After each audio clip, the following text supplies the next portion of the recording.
there everyone. I hope you are all very, very well. Please forgive me, I'm a little bit nervous because I've wanted to do this video for a long time, and actually I've just been a bit scared to do it. I've seen a few tweets and Instagrams, I've had loads of DMs with people saying to me, speak up, what was your experience about things? And I've just been really frightened to speak my truth.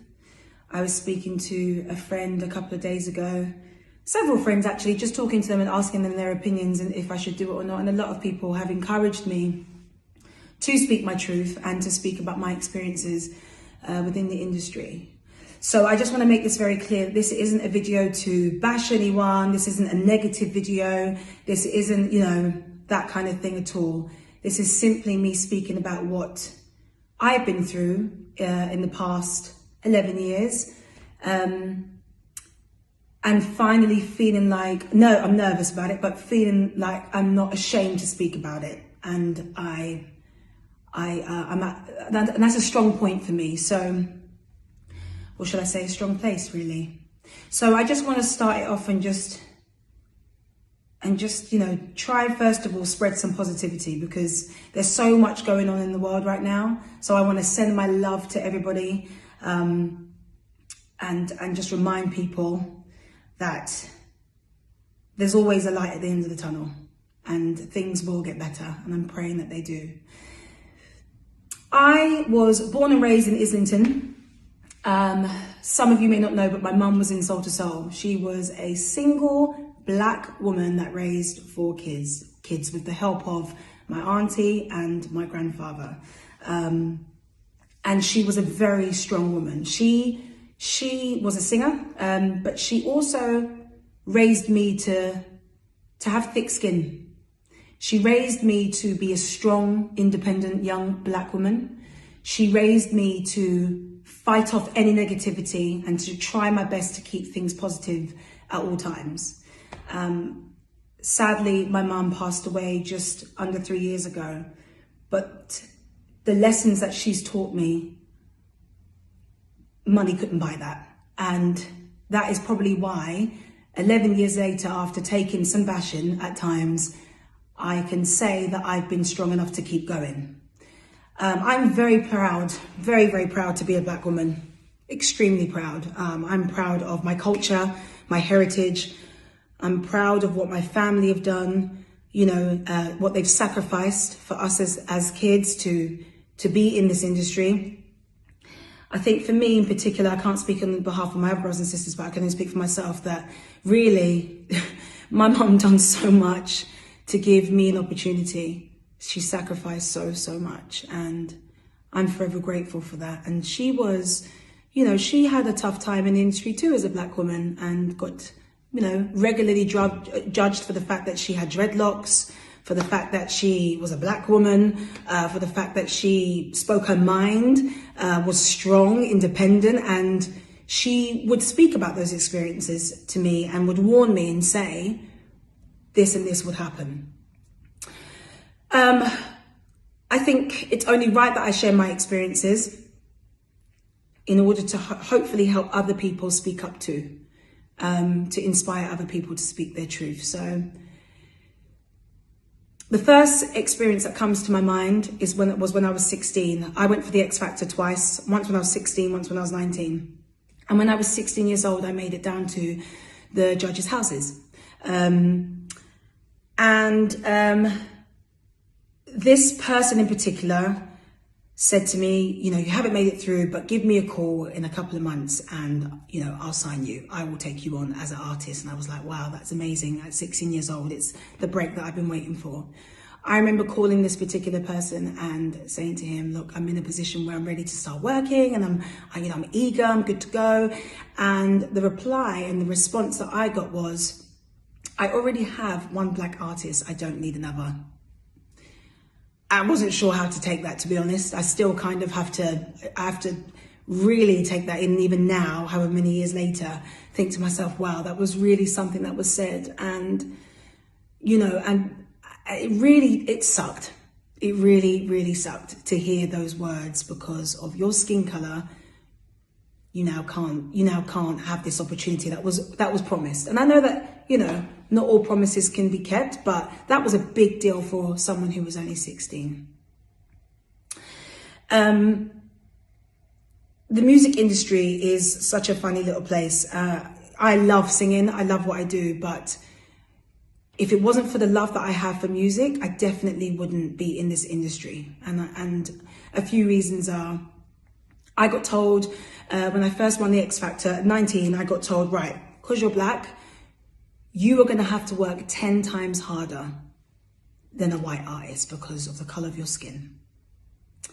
You can't have braids, you can't have an afro, you can't have anything that basically is my identity. You have to have hair, for example, that appeals to white people so people can understand you better. I mean, I was only 19 years old. There's only so much you can understand at 19 when your life has completely changed overnight. And that was quite hard to digest. I got told to bleach my skin. And that was something I refused to do, because it just is absurd to me that somebody could even remotely say to someone, bleach your skin so that you could look whiter. Still to this moment, it breaks my heart that I was told that. And sorry if I get emotional, guys. I know so many people know me as an emotional person. I'm really trying my hardest to hold back tears, because it's heartbreaking, the shit that went on. And I've experienced microaggression so many times. I get told regularly, and have been told from previous management companies that I've been with and stuff, you have to smile more on your Instagram because you come across aggressive. You know, if you don't smile, you're not relatable. You can't have baby hairs showing on any hairstyle that you do because you come across as aggressive. A label that I was with told me that, and that's why I wanted to leave them. You can't release this kind of music because white people don't understand that. You have to appeal to only a certain radio station, so that's what white people listen to. So, you know, you have to do this kind of music because people understand what you want to say. And to have that dictated to you, and so many times on different levels by different people, I'm so upset with myself that I allowed that. So pissed off with myself.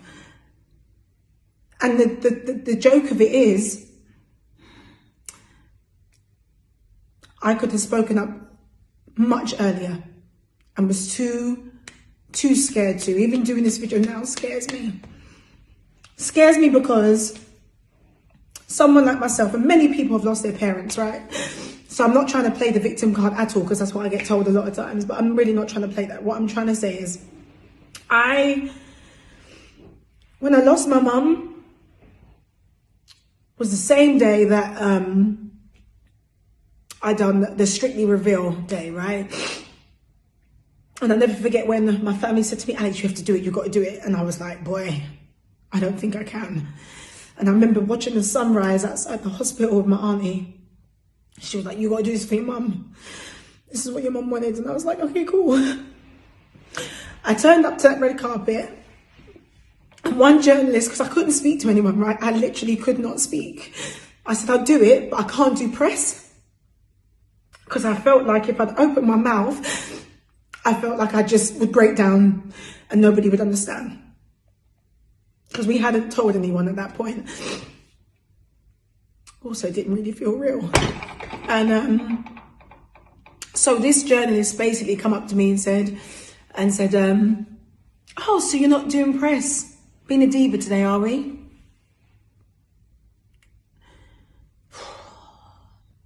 That person knows who they are.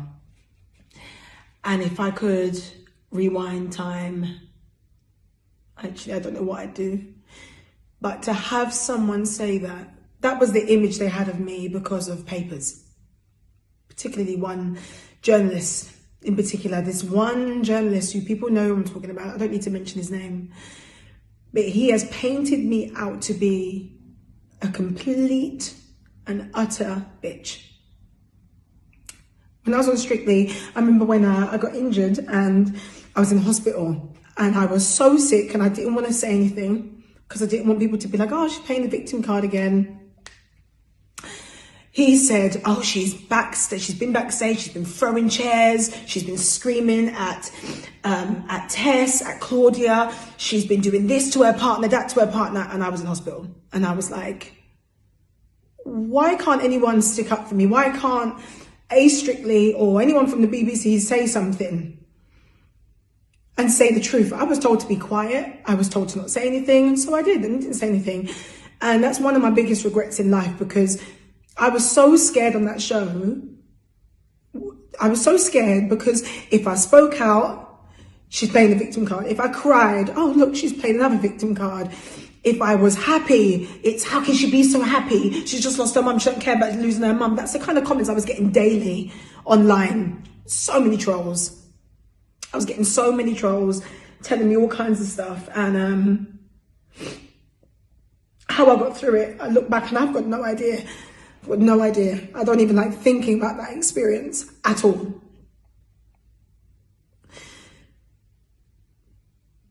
But thankfully, my family, my friends got me through it. And amazing fans that really held me down and supported me and spoke my truth. People in the audience, right? This is what kills it. People in the audience would go, they would tweet that particular journalist and go, I was there in the audience last night and you said that she was acting XYZ. That's not what she was doing. She was clearly injured and being attended to by a paramedic. And so what you've written isn't correct.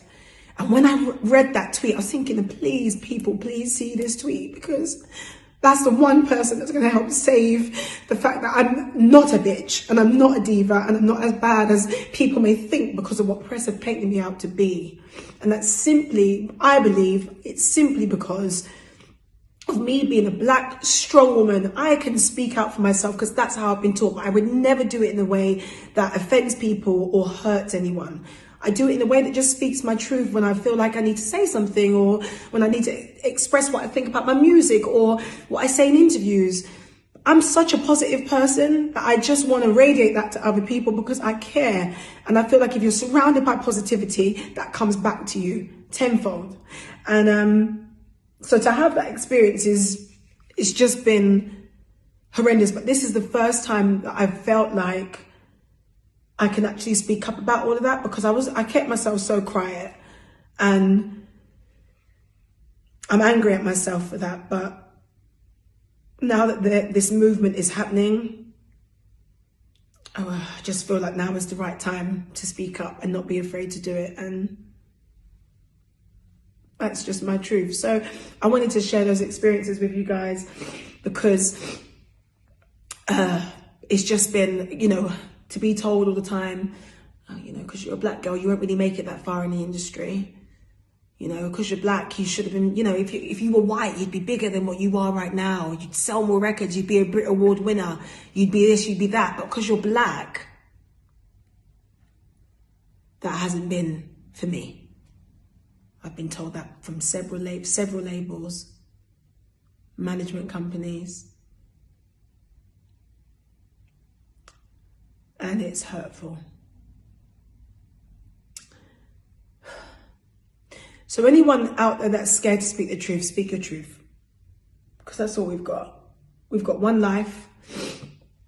I had to watch Misha B's video the other day. Broke my heart, because that girl is such a beautiful girl.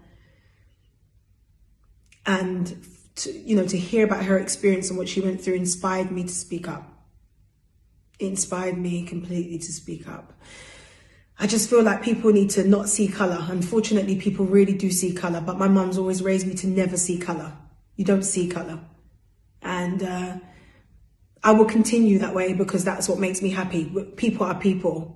We cut, we bleed the same, we all shit the same way. That's my biggest saying, is that no one's hiding anybody else. We're all human, we all have feelings. So be kind if you're one of them people that like to put a bad comment out there to make people feel shit about themselves, don't do it. Just don't do it, because you know what? It does make us feel shit. And I know that doing this video, probably I may have a couple people that may say something, and hey, it is what it is, but I just want people to be inspired enough to speak their truth and don't wait years like me to speak it. Just try your best to be honest with yourself. But again, I'm sending you all my love, and I just wanted to speak out, and I've done it now. So yeah, I hope you guys are well, and I hope to see you all soon.